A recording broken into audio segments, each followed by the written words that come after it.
สมมุนมองบางครั้งนั้นต้องเสียใจน้ำตาไหลนองบางครั้งก็มีความสุขสันต์ชีวิตลื่นเริงสำราญสิ่งนี้สิ่งเดียวที่มนุษย์นั้นต้องการทุกคนอยากมีความสุขว่ามีใครอยากมีความทุกข์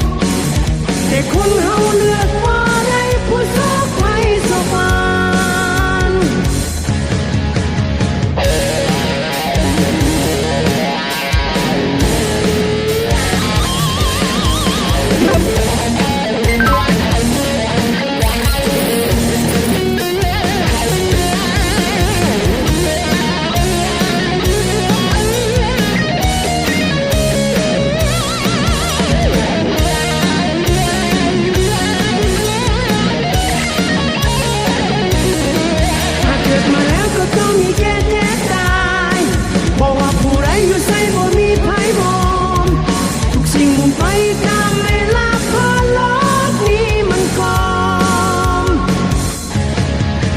มีรัฐบาลมีผู้น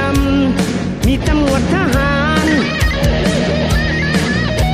มีเจ้ามีนายมีลูกน้องและคนขอทาน